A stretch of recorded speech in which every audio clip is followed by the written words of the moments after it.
No, that's not an answer to me, Saul. We're into corruption. Tim adjourned the meeting with emotions still running high. We agreed to meet again 2 weeks later. Little did we realize how much could change in 2 weeks.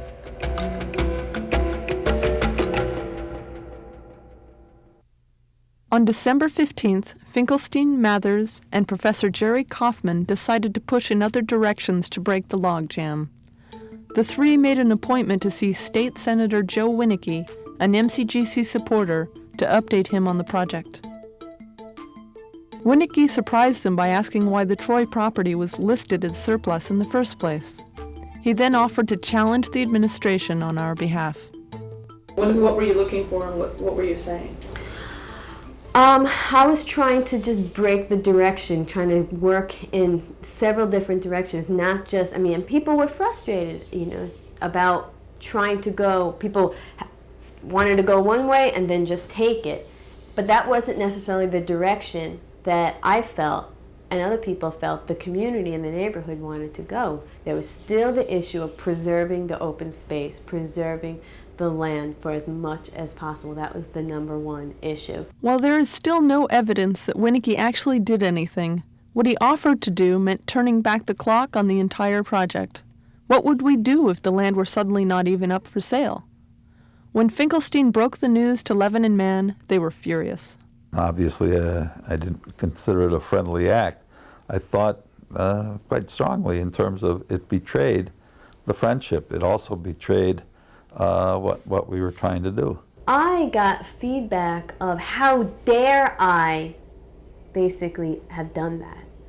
And, how dare I have, on my own gone to the senator and disrupted the process as it had been flowing. To Levin, placing our hopes in the hands of state senators went against the strategies the group had agreed to, strategies Levin preferred. One of the reasons why, initially at least, I thought of December as being the low point, what I think was what I referred to back then as an end run, where a couple of members of the coalition said, in effect, this is one way to do it.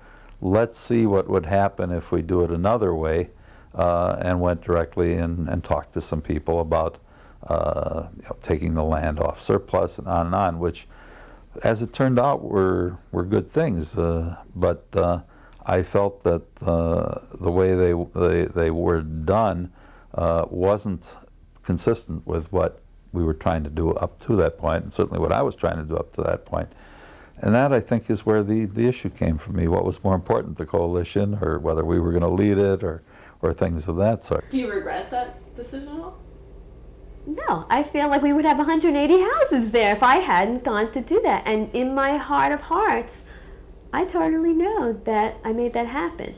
What got me to that point was that I was driven by a participatory community-related process that said, all these people came together and said, we want to preserve this land, we want to preserve this open space. There had to be some of this that said, okay, we don't want to go that way, so you're not the leader. And that was fine, because what I'd call the real leadership emerged after that. Tim's role got stronger. By the end of December, the organizational representatives were in a standoff. In January, Tim called the steering committee together to repair the damage. The trust has been real critical, and the trust has eroded over the last 6 to 8 months. I don't think that's necessarily been any individual's intent or fault, but the rules keep changing. Again, the residents and gardeners settled the conflict. The steering committee decided to stick with its current agreement to buy all or part of the property through the land trusts. Though it caused conflict, Hope's efforts did end up having an impact. While Winnicke's office made promises, it was actually Senior Senator Fred Risser who delivered.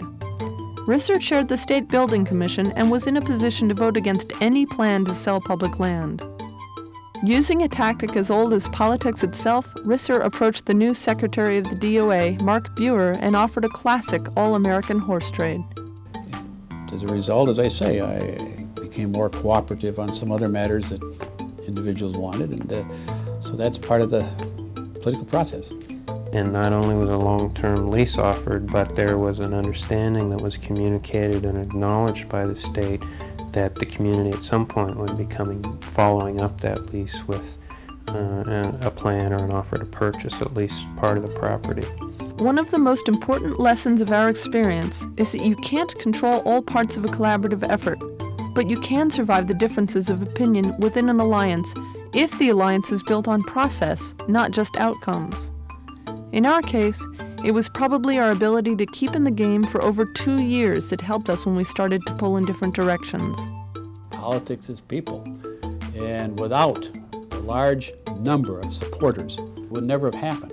It takes public action, and every individual counts because the individuals join together and create a stronger voice. While other groups give lip service to the idea of local involvement, we'd actually achieved it. By April, we'd pinned down the terms of a lease and tentative plans for purchase. On May 5, 1997, we celebrated our secure lease agreement with a public signing ceremony. As usual, the media showed up and did their best to reduce our experiences to sound bites, while I stood nearby with my nearly demolished camera still in hand. I had to find my way back to the folks who'd started all this to see how the process had shaped my own community. This is the best thing that could happen to the north side, you know. And when I saw the sign like "Free at Last," I felt like when, you know, Dr. Martin Luther King was talking. You know, free at last, thank God Almighty, I'm free at last. So land, we're free. We're ready to go and raise some more vegetables.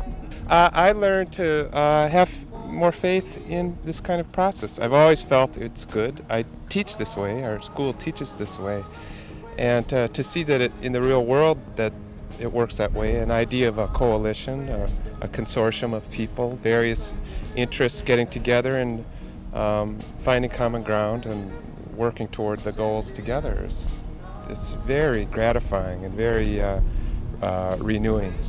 From the very beginning, it was a group of diverse people coming in with diverse perspectives on what they wanted to see accomplished here.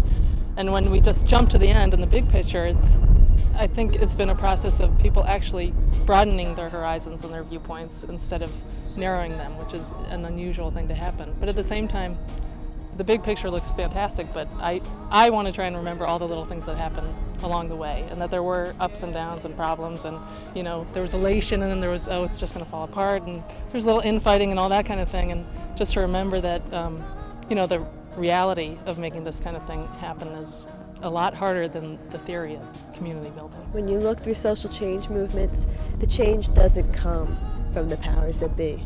I mean, the powers that be maintain their power from status quo. And so if you're looking for change, the change has to come from the people who want it.